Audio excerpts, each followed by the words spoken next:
안녕하세요. 저는 7살 아이를 키우고 있는 워킹맘이자 싱글맘입니다. 저는 아이가 4살이 됐을 무렵 남편과 이혼을 했습니다. 이혼에 앞서 아이에 대한 미안함도 있었지만 남편의 파렴치한 행동 때문에 결코 참고 넘어갈 수가 없었습니다. 그리고 지금도 그때의 선택은 후회하지 않고요. 물론 가끔은 그때 남편이 어리석은 행동을 하지 않았더라면 어땠을까 싶을 때도 있긴 합니다. 한때는 전 남편을 제 운명이라고 생각한 적도 있었거든요. 전 남편과는 굉장히 특이하게 만났습니다. 그때 저는 14년가량 키운 가족이나 다름없는 강아지 한 마리가 있었어요. 애지중지하며 키웠는데 수명이 다해 갈 날이 얼마 남지 않았다는 게 느껴졌습니다. 옆에서 지켜보는 저는 동생처럼 키워온 강아지가 곧 저를 떠날지도 모른다는 게 너무 마음이 아팠죠. 그런데 어느 날 강아지가 집을 나간 겁니다. 저희 엄마가 분리수거 버린다고 현관문을 잠시 열어두셨다는데 그 잠깐 시간 동안 나간 건지 그렇게 사라져 버렸어요. 저는 한동안 강아지를 찾는다는 전단지를 붙이고 시간만 나면 동네를 뒤지고 다니며 내내 찾으러 다니기도 했죠. 몸도 성치 않은데 어디 갔을까 생각하면 마음이 찢어지는 듯 했습니다. 그러다가 누군가의 제보 연락을 받고 양말도 제대로 못 신고 그곳으로 달려갔습니다. 가보니 한 화단 옆에서 한 남자가 저를 기다리고 있었고 그 남자 옆에는 저의 강아지가 누워 있었어요. 싸늘하게 죽은 채로요. 이미 죽어있는 강아지를 보고 저는 펑펑 울었습니다. 그 자리에서 일어나지도 못하고 우는 저를 그 남자가 많이 달래줬죠. 그때 저희 강아지의 시신을 수습하고 연락을 준 그 남자에게는 정말 고맙다고 꼭 살해하겠다고 약속을 했습니다. 그리고 저희 강아지는 잘 묻어둔 뒤 경황을 찾고 나서 그 남자에게 다시 연락을 했어요. 그때 당시 제가 전단지에 저희 강아지를 찾아주시면 50만 원 살해를 한다고 해놨는데 그걸 드리기 위해서요. 그런데 그 남자는 괜찮다고 살아있는 채로 찾은 것도 아니니 그 돈은 안 받아도 된다고 하더라고요. 그러면서 자초지종을 얘기해 주었는데 제가 그 근방에 전단지를 많이 붙여놔서 강아지를 찾는구나 알고는 있었대요. 그런데 그 근처의 길을 지나가다가 횡단보도 경계석 밑에 강아지 한 마리가 죽어있는 걸 봤다고 했습니다. 그나마 다행인 건 차에 치이거나 해서 죽은 건 아닌 것 같아 보였다고 하더라고요. 하지만 거기 계속 있다가 혹시나 지나가는 차들이나 사람들에 의해 밟힐 것 같았대요. 그래서 그 남자가 저희 강아지를 안고 일단 길 건너편으로 건너가서 화단 쪽에 놔둔 거였습니다. 그리고 전단지를 통해 저한테 연락을 한 거였죠. 전화할 때만 해도 전단지 속 강아지가 맞는지 살짝 긴가민가 했다는데 찾아온 제가 단박에 알아보고 펑펑 운 거죠. 그 얘기를 듣고 저는 그 사람에게 정말 고맙다고 몇 번이나 인사했습니다. 비록 저희 강아지는 죽었지만 그 남자 덕분에 마지막은 잘 수습해서 보내줄 수 있었으니까요. 그 남자는 살해금은 됐고 커피나 한 잔 사달라고 하더라고요. 그렇게 만나게 되었어요. 그 사람에게 고마운 마음이 큰 데다 직접 만나서 대화를 주고받다 보니 마음이 참 따뜻한 사람인 것 같았습니다. 그 남자는 취업준비생이라고 자기를 소개했고 저는 저를 직장인이라고 소개했습니다. 저희는 그날을 계기로 연락을 주고받다가 종종 만나게 되었어요. 그러다가 3년간 연애를 끝으로 결혼도 하게 되었죠. 일반적이지 않은 특별한 만남이었기에 저는 그 사람이 마치 제 운명의 단짝처럼 느껴지기도 했습니다. 저희는 결혼하고 2년 뒤 아이도 가졌습니다. 저는 사실 딩크족으로 살고 싶은 마음도 있었습니다. 제가 다니는 직장이 워낙 바쁘기도 했고 출장이나 야근도 잦았거든요. 하지만 저도 일에 대한 욕심이나 야망이 있는 편이어서 더 성장하고 싶고 더 잘 되고 싶은 욕심도 있었습니다. 회사에서도 인정받고 있었고요.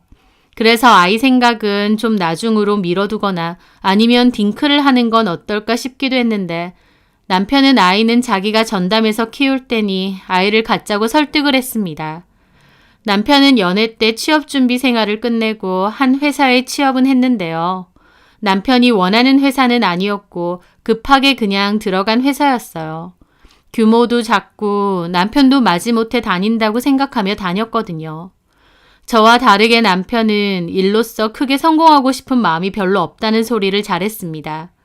자기는 사회적 성공보다는 가정의 행복이 먼저래요.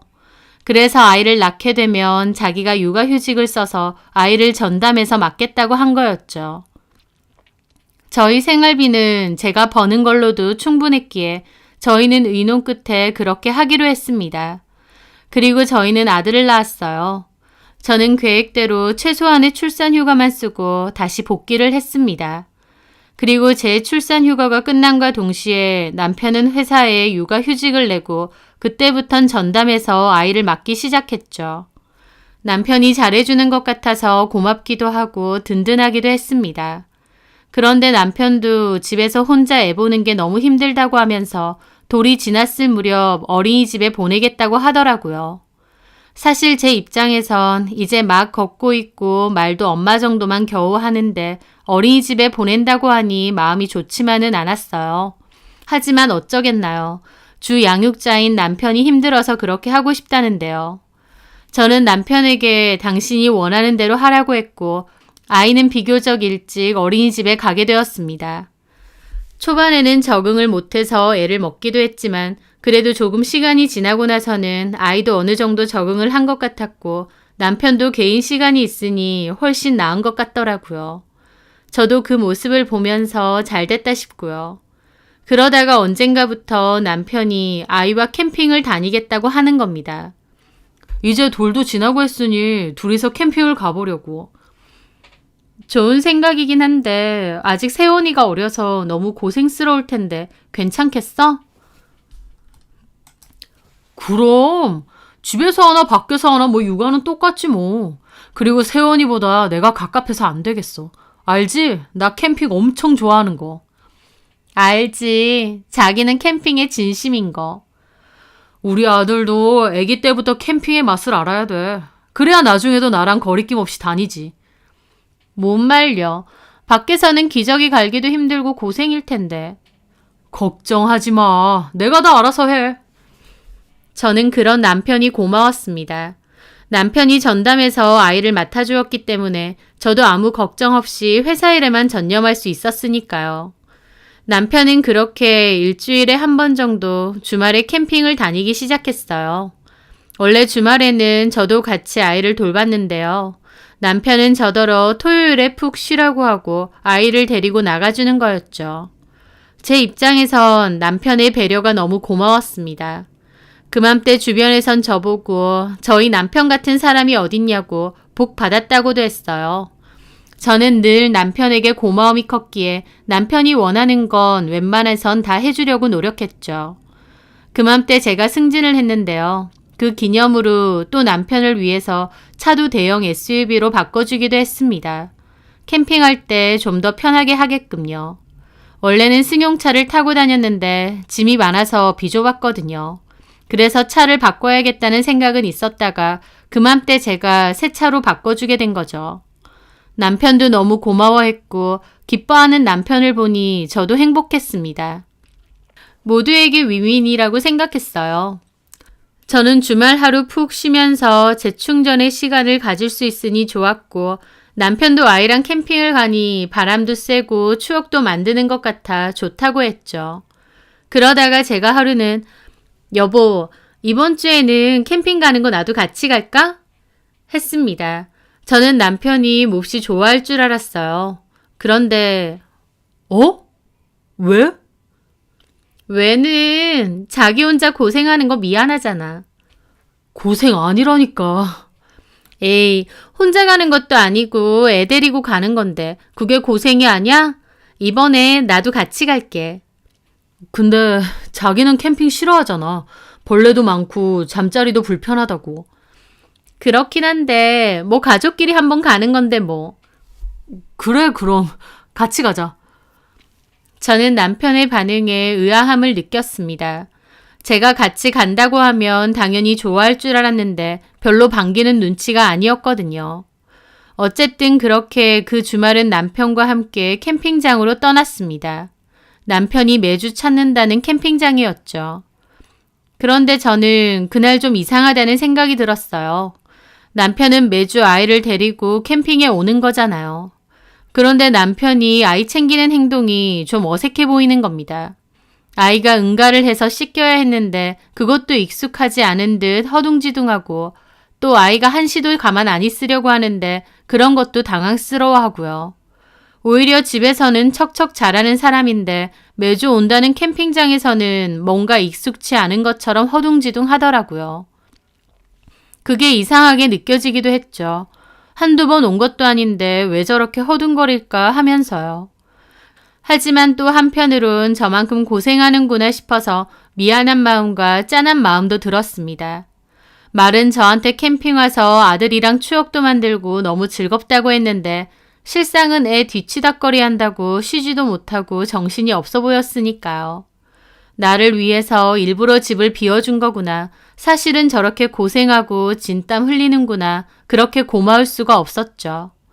나중에 알고 보니 제가 그때 느낀 고마움은 세상에서 제일 멍청한 감정이었지만요. 남편의 진짜 실체가 탄로난 건 몇 달 뒤였습니다. 출근용으로 이용하던 제 차에 문제가 생겨 수리받으러 공장에 들어가야 했어요. 그 사이에 저는 남편의 차를 타고 출퇴근을 하기로 했죠. 그런데 퇴근하고 차에 올라타려고 보는데 차 유리에 심한 돌빵 자국이 있는 거예요. 출근할 때는 미처 몰랐는데 이게 도대체 언제 생긴 건가 싶더라고요. 산지 오래되지도 않은 새 차인데 싶어서 저는 차에 올라타 블랙박스를 돌려보게 되었습니다.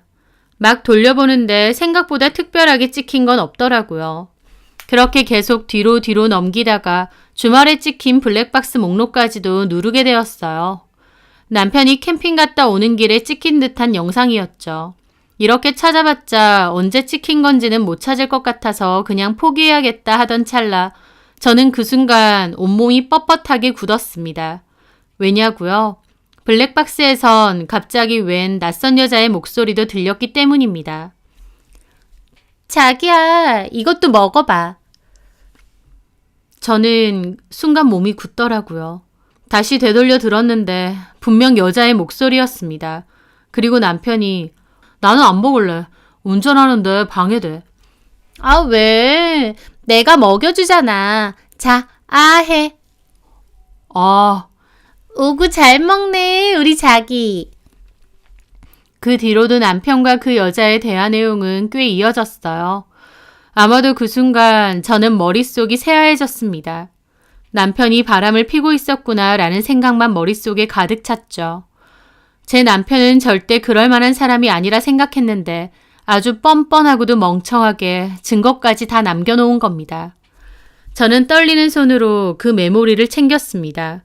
그리고 제가 늘 들고 다니는 노트북에 메모리 카드를 넣고 천천히 살펴봤죠. 이 악물고 2시간 넘게 블랙박스를 돌려본 것 같아요. 정체를 모르겠는 외간 여자와 남편은 분명한 내연관계였어요. 주말마다 캠핑 간다더니 사실은 이 여자랑 같이 간 거구나 싶었죠. 근데 뭔가 이상한 게 아이의 목소리는 없는 겁니다. 잘 칭얼거리기도 하는 앤데 아무 소리도 없었고 차에는 그 여자와 남편 2사람만 있는 것 같았죠. 애 데리고 캠핑 간다더니 사실은 불륜질하러 다닌 거고 어린 내 새끼는 어디 있는지도 모르겠다 생각하니 피가 거꾸로 솟더라고요. 당장이라도 집으로 올라가 남편에게 따지고 들고 싶었습니다. 하지만 당장 그러지는 못하고 어떻게 해야 할까 생각에 생각만 더하고 있었어요. 그리고 내 눈으로 직접 확인하자, 이 여자가 어떤 여잔지도 보자, 그리고 나서 뒤집어 엎자라는 생각이 들었어요. 그런 생각을 하고 있을 때쯤 남편에게서 전화가 왔습니다. 아직도 퇴근 안 했냐고요. 가증스러운 남편 목소리를 들으니 욕지거리가 치밀어 오르더라고요. 하지만 이악 물고 참고 이제 간다고 했습니다. 그렇게 최대한 티를 내지 않고 참으며 살았는데 그 일주일이란 시간이 저에게는 정말 지옥 같은 시간이었어요. 티는 못 내겠는데 속은 썩어가는 것 같고 남편에 대한 배신감, 증오가 터져 나갈 것 같았거든요. 그 사이에 남편 폰도 살짝 봤는데 블랙박스는 허술해도 폰은 철저하게 비밀번호 다 걸어놔서 결국 못 봤습니다. 그렇게 토요일이 되었고 남편은 또 캠핑을 간다며 룰루랄라 챙겼습니다. 그 모습을 보는데 진짜 머리채라도 다 잡아 뜯고 싶을 만큼 화가 나더라고요. 그 여자랑 불륜질하러 가느라 저렇게 신나는 줄도 모르고 주말까지 나를 위해 고생한다 생각하고 미안했으니 분통이 터졌습니다. 저는 남편에게 잘 갔다 오라고 했어요. 그리고 남편과는 살짝 시간 차이를 두고 차에 올라탔습니다. 저희 언니에게 사정을 다 말하고 언니 차를 미리 빌려놨거든요. 저는 남편의 차를 살짝 여유 있게 따라갔어요. 미행이라는 것도 해본 사람이나 하지 처음 해보니 정말 식은땀 나고 힘들더라고요. 들키지 않으려고 거리를 두고 가야 되는데 신호에 걸리니 여러 번 놓칠 뻔했습니다. 게다가 저도 심장이 너무 두근거리고 손에 땀까지 나서 핸들을 놓치기까지 했고요. 무엇보다 내가 지금 뭐하고 있는 건가 현타가 너무 느껴지더라고요. 남편 미행을 할 거라곤 생각도 못했으니까요. 어쨌든 내 눈으로 직접 봐야겠다. 그 생각 하나만으로 이 악물고 따라갔습니다. 그런데 남편이 가는 길은 그때 갔던 캠핑장으로 가는 길과는 사뭇 달랐어요. 꽤 익숙했는데 알고 보니 시댁에 가는 거였습니다. 시부모님은 주택에 사시는데요. 저도 멀찌감치 차를 대놓고 숨어서 지켜봤죠. 남편은 차에서 내려 아이와 가방을 안고 시댁에 들어가더군요. 그리고 10분 정도 뒤에 시어머니랑 같이 나오는 겁니다. 아이는 시어머니 품에 안겨 있고요. 아, 그동안 시부모님한테 맡겼구나 했어요. 그런데 그 와중에 아이가 떨어지기 싫은지 울면서 아이한테 안아달라고 손을 뻗치는데 남편은 신나서 안녕 하고 손 흔들더니 신나서 차에 올라타는 겁니다. 아이가 울든지 말든지요. 저 인간이 바람 피우러 간다고 지 새끼는 나 몰라라 하는구나 싶어서 이가 바득바득 갈렸죠. 게다가 여태까지 시부모님이 저한테 주말마다 아이 맡기는 것에 대해서 말 한마디 안 하셨기에 상상도 못했습니다. 어머님도 아이 달래며 집 안으로 들어가셨고 남편도 곧장 출발하더라고요. 저는 또다시 시간을 두고 천천히 따라갔습니다. 그리고 15분 정도 더 달려서 남편은 한 빌라 단지 쪽으로 가더군요. 그리고 한 여자가 빌라 입구에 서서 손을 흔들었습니다. 아, 저 여자구나 싶었죠. 남편의 상간녀를 본다는 게 참 기분이 묘하더군요. 남편은 그 빌라 옆에 차를 세웠고 그 여자는 익숙한 듯 차에 올라탔는데요. 제가 그 장면을 찍고 싶었는데 너무 당황스럽고 긴장되다 보니 허둥거리게 되는 겁니다. 결국 찍기도 전에 남편의 차는 다시 출발하더라고요. 저는 일단 폰을 조수석에 던지고 다시 운전대를 잡았죠. 두 인간들이 캠핑장으로 가는 건가 했는데 제 예상과 달리 식당가 쪽으로 갔어요. 그리고 설렁탕을 먹었습니다. 둘이서 차에서 내리는 걸 찍고 싶어서 줌을 최대한 당겨서 찍었는데 남편 얼굴은 잘 안 나오더라고요. 그래서 그 여자만 대강 찍었습니다. 사진 찍는 것조차 쉽지가 않더라고요. 그 인간들은 창가 쪽에서 밥 먹고 한참이나 떠들고 있더니 나와서는 다시 차에 올라탔어요. 그리고 가는 길에 마트에 들러서 먹을 걸 사와서는 캠핑장으로 가는 듯 했습니다. 이제 와서 생각해보면 저도 그때 무슨 정신으로 거기까지 따라갔는지 지금 생각해도 신기할 지경이에요. 심장은 터질 듯이 쿵쾅거리고 행여나 가는 길에 걸릴까봐 긴장되고 떨리고 머릿속에선 남편에 대한 배신감과 분노로 상황 판단도 잘 안 되고 손에서는 정말 흐를 정도로 땀이 흘렀거든요. 그 정신으로 사고 안 나고 간 것만으로도 참 다행이다 싶었습니다. 하여튼 캠핑장으로 도착해서 그것들은 익숙한 듯 텐트랑 천막 치고 중간중간에 서로 과자 먹여주고 저는 핸드폰 소리 나오는 곳을 꽉 틀어막고 제가 할 수 있는 한 최대한 열심히 사진을 찍었습니다. 남편은 폰으로 노래까지 틀어놓고 그 연병을 떨고 있었기에 다행히 제가 멀리서 사진 찍는 거 모르는 것 같더라고요. 둘은 캠핑 의자에 앉아 손 만지작거리고 무슨 대화가 그렇게 즐거운지 깔깔거리고 저는 눈물을 삼키며 그 모습까지 다 찍고는 다가갔습니다. 재밌니? 제 말에 남편이 돌아봤는데 저를 보고는 무슨 저승사자라도 본 양 기함을 하는 겁니다. 여보! 저는 그 여자도 쳐다봤어요. 그 여자도 놀란 얼굴로 저를 쳐다보더라고요. 주말마다 캠핑 간다더니 여기서 이러고 있어? 참 할 말이 없다. 그게 아니고. 저는 그 여자에게도 따졌죠. 야, 너 뭐 하는 년이야? 이 사람 애딸린 유부남인 거 알아 몰라? 그 여자는 당황한 듯 누나를 굴리더니 자리를 피하려고 하더라고요. 저는 그 여자를 붙잡으려는데 남편이 저를 막는 겁니다. 자기야, 잠깐만. 저는 저를 붙잡는 남편 싸대기를 있는 힘껏 날렸습니다. 진짜 제가 할 수 있는 최대한의 풀스윙으로 때린 것 같아요. 그 바람에 남편은 볼품없이 옆으로 픽 쓰러지더라고요. 그 모습에 상간녀도 놀라더니 자기도 맞을 것 같았는지 도망가는 겁니다. 야, 너 거기 안 서? 그 바람에 그 캠핑장에 있던 사람들도 웅성거리며 쳐다보고 그때는 저도 눈이 뒤집혀서 쪽팔리고 뭐고 생각도 안 났어요.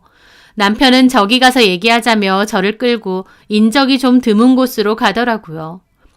여보, 오해야. 저 여자랑 나랑은 아무 사이도 아니고 그냥 캠핑 메이트 같은 거야. 말도 안 되는 개소린 거 알지? 너, 우리 세원이는 어쨌어? 엄마가 보고 있어. 아들이랑 같이 추억을 만들어 놀고 있네. 네 추억이라는 게 아들은 내팽개치고 불륜질이나 하는 거였어. 참 퍽이나 좋은 추억 만드는 거네. 세원이가 나중에라도 알게 되면 참 좋은 추억이라고 하겠어. 너 나한테 어떻게 이럴 수가 있니? 나는 그것도 모르고 너한테 고맙다고 차까지 선물했어. 너한테도 하루에도 몇 번이나 고맙다고 당신 같은 남자 또 없다고 그랬어. 이제 와서 보니까 내가 아주 외간년이랑 바람피라고 차까지 사준 꼴이네. 여보, 일단 진정하고. 누가 네 여보야? 네 여보 머리채 잡아 끌고 데리고 올까? 남편도 어쩔 줄 몰라 하더라고요. 차키 내놔. 어? 내가 사준 차키 내놓으라고. 남편은 마지못해 차키를 건네주더라고요. 저는 차키 뺏었습니다. 긴 말 필요 없고 우리는 이혼이야. 그 정도는 각오하고 이런 짓 저질렀겠지. 저는 그렇게 말하고 가려는데 남편이 저를 붙잡는 겁니다. 저는 남편을 확 떠밀어버리고 그대로 제 차로 돌아왔어요. 그렇게 출발하려는데 진정이 안 될 정도로 손이 떨리고 마음 같아선 눈앞에 있는 남편을 차로 확 밀어버리고 싶을 지경이었습니다. 남편은 차로 달려와 얘기 좀 하자고 하는데 저는 그냥 출발했습니다.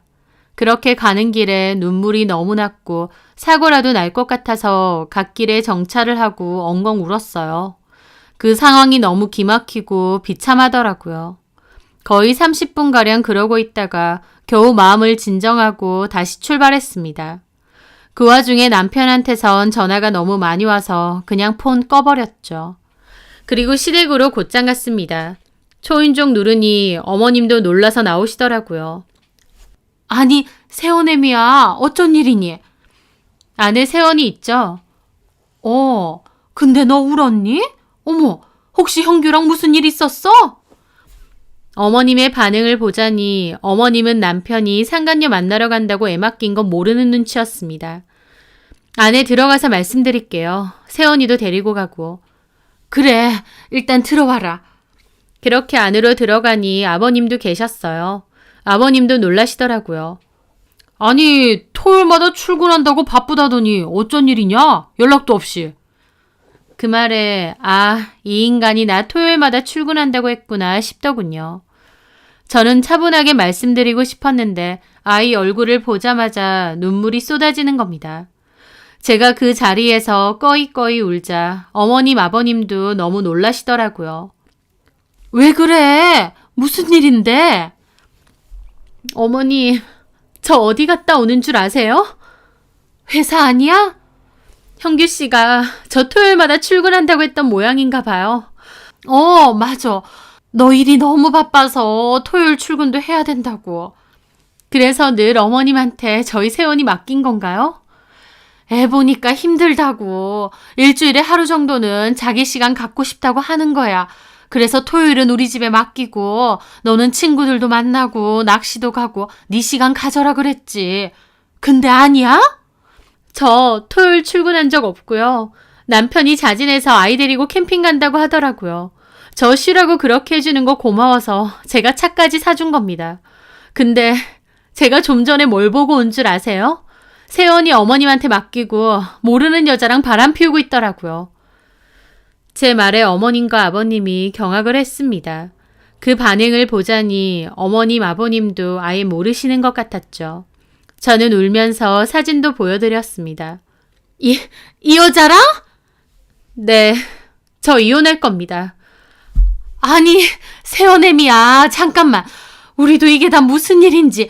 우리 형규가 이 여자랑 바람을 핀 거야? 네, 제 눈으로 다 확인했고요. 이 자식이 미쳤나? 우리한테 지 자식 맡겨놓고 지는 딴짓을 하고 다녀? 아버님 씩씩대며 전화를 거셨어요. 야, 이 정신 빠진 놈아! 너 지금 어디야? 뭐? 택시? 너 당장 이리 와! 그래! 세연애미도 여기 와 있다! 제가 차키를 뺏어서 택시 타고 오나 보더라고요. 저는 드릴 말씀 끝났고 가겠다고 했는데 어머님이 제발 얘기라도 하고 가자고 저를 막으셨어요. 그렇게 20분 정도 지나고 남편도 헐레벌떡 집으로 들어왔습니다. 그 모습에 아버님 열받아서 달려나가 싸대기를 날리셨어요. 아버님은 성격이 엄청 다혈질이신 분이고 남편도 아버님을 무서워합니다. 아버님이 가만 안 두려는 거 어머님이 겨우 뜯어말렸어요. 야, 이 미친놈아! 네 시간 갖고 싶다고 그래서 토요일마다 애 맡기고 편하기 싫어하고 했더니 거짓말하고 바람을 펴? 너 누가 그렇게 가르쳤어? 너 세연애미 말이 다 진짜야? 남편은 말도 못하더라고요. 그렇겠죠. 입이 있어도 지가 할 말이 있겠나요? 뭐 하고 있어? 얼른 빌어! 어머님 말에 제가 먼저 말했습니다.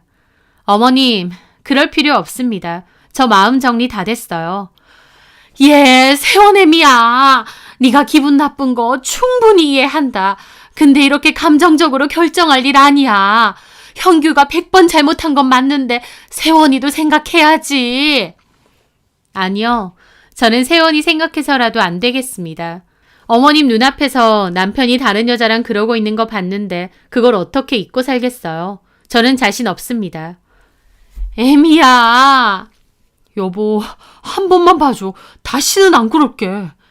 저는 우는 아이를 안고 인사드리고 나왔습니다. 집에 오는 길에 아이도 울고 저도 울고 얼마나 울었던지 두통 때문에 어지러울 정도였죠. 남편은 집으로 쫓아와 또 손이 발이 되게 빌었어요. 그 모습에 우리가 어쩌다 이렇게 됐나 싶은 마음밖에 안 들더라고요. 저는 절대 용서해주지 않겠다 생각뿐이었지만 남편이 잘못했다고 100번 사과하고 시부모님도 한 번만 봐주라고 계속 연락이 왔습니다. 그래서 마음이 약해져 한 번 정도는 눈 감아줘야 되나 싶기도 했어요. 이혼이 쉬운 것도 아니고 그냥 나만 눈 감으면 되지 않을까 싶기도 했죠. 하지만 남편과 그 여자가 나눈 마지막 대화를 보고는 저는 결국 이혼하기로 마음을 굳혔습니다. 며칠 동안 남편이 빌고 또 빌어서 결국 용서해줄 요량으로 남편에게 말하던 때였어요. 그 여자 상간소송은 할 거니까 그 여자에 대한 신상은 다 얘기하라고요. 남편은 그 여자 신상을 훌훌 다 알려줬습니다. 저는 그리고 내가 보는 앞에서 네 핸드폰 비번 풀라고도 했어요. 그리고 내가 보는 앞에서 그 여자랑 완벽하게 끝내라고요. 남편은 이미 끝났다고 더 말할 것도 없다고 했지만 저는 내가 보는 앞에서 다시 분명하게 끝내라고 했습니다.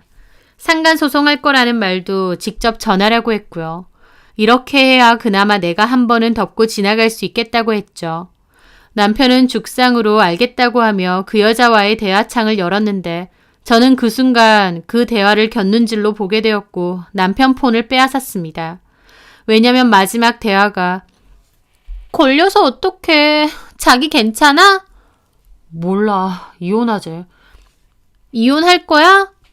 진짜 생각 같아선 그러고 싶다. 짜증나. 돈 좀 번다고 지 세상이지 아주. 일단 해결되고 다시 연락할게. 먼저 연락하지 마. 였거든요. 남편도 그 대화를 미처 생각 못했는지 당황하더라고요. 저는 그걸 보는데 그나마 남아있던 마음까지 싸늘하게 씻고 정신이 번쩍 드는 겁니다. 내 앞에선 울고불고 하더니 생각 같아선 이혼하고 싶어? 아니, 그게 아니라 그 여자가 진짜 거머리 같은 여자였거든. 그래서 끝내려고 그냥 말만 그렇게 한 거고. 이 여자 앞에선 내 욕하고 내 앞에선 그 여자 욕하는 거야? 너 이런 인간이었니? 여보, 정신이 확 드네. 깜빡 넘어갈 뻔했어. 좋아, 원하는 대로 이혼해줄게. 아, 잠깐만. 왜 그래? 자기가 하라는 대로 다 하고 있었잖아. 자기가 보는 앞에서 그 여자랑 끝낼게. 필요 없어. 여기에 진짜 네 진심 다 봤는데. 진심 아니야. 그냥 이 여자랑 끝내려고 아무 말이나 한 거야. 그런 인간이 나중에 연락한다 그래? 너란 인간 진짜 지긋지긋하다. 저는 그렇게 다시 이혼을 결정했습니다. 그리고 어머님, 아버님에게도 이 일을 얘기했고 이혼하겠다고 분명하게 뜻을 전달했어요. 남편 쪽에서 종조 의무를 위반한 거기 때문에 저는 바로 이혼 소송 걸고 상간 소송도 걸었습니다. 그 여자의 정체는 몇 년 전 이혼하고 혼자 사는 여자였고 아르바이트만 좀 전전하지 마땅한 직업은 없더라고요. 남편과는 오픈 채팅인가 뭔가로 만났다고 했고요. 그렇게 소송은 다 걸었는데 상간소송도 이혼소송도 생각만큼 쉽지는 않았고 기간도 거의 1년 넘게 걸렸어요. 그 사이에 저는 친정에 들어가서 살았습니다. 집은 애초에 같이 나눠서 했기에 이혼소송 과정에서 처분을 분할해서 갖기로 했고 그와 별도로 위자료는 남편과 그 여자에게서 다 받아냈습니다. 쉽지 않은 가정이었기에 저 역시도 마음고생 실컷 하고 이혼은 마무리가 되었어요. 이혼이라는 거 주변에서 종종 한다고 해서 쉬운 줄 알았는데 결코 쉽지 않다는 걸 제 경험으로 느끼게 되었네요. 하지만 결국은 다 끝이 나더라고요. 남편은 회사로 복귀했다고 들었습니다. 남편 말론 자기 회사는 워낙 작은 회사라 육아휴직 쓰면 눈밖에 날 각오를 해야 된다고 했어요. 그래서 남편은 사실 육아휴직 끝내면 1년 정도만 더 일하다가 아예 퇴사할 계획도 있었거든요. 어차피 승진도 안 될 거고 눈밖에 나는 거라고요. 그런데 이혼을 했고 아이는 제가 키우기로 했으니 퇴사 없이 계속 다녀야겠죠. 다만 육아휴직은 써서 눈밖에 난 채로요. 남편의 어리석음이 참 한심했습니다. 육아휴직까지 쓰면서 아이를 잘 돌봤기에 저도 남편에게 얼마나 고마운 마음이 컸는지 모릅니다. 남편이 헛짓거리만 안 했으면 저희 부부 얼마든지 서로에게 감사함을 느끼며 행복하게 잘 살 수 있었을 겁니다. 본인 입으로 사회적 위치보다 가정의 행복이 더 중요하다고 했던 사람인데 이게 본인이 말한 가정의 행복인지 묻고 싶더라고요. 결국 이혼하고 그토록 끔찍하게 아끼던 본인 아들은 한 달에 한 번밖에 못 보는 신세가 되었는데요. 어쩌겠나요? 본인이 자초한 짓인데요. 저 혼자 아이를 키우게 되고 나서부터는 아이 육아는 엄마가 많이 도와주셨습니다. 저도 워킹맘으로 아이도 보고 회사 일도 하는 게 쉬운 건 아니었어요. 하지만 절대 후회는 없습니다. 제가 그때 그냥 덮고 지나갔다면 제 성격상 두고두고 속 끓이고 스트레스 받고 원망했을 것 같거든요. 몸은 힘들지언정 차라리 끝을 낸 거라서 마음 힘들 일은 없다고나 할까요? 앞으로도 아이도 잘 키우고 제 일로도 보란 듯이 성공할 수 있게 지금처럼 노력하며 살렵니다. 제 사연 들어주셔서 감사합니다.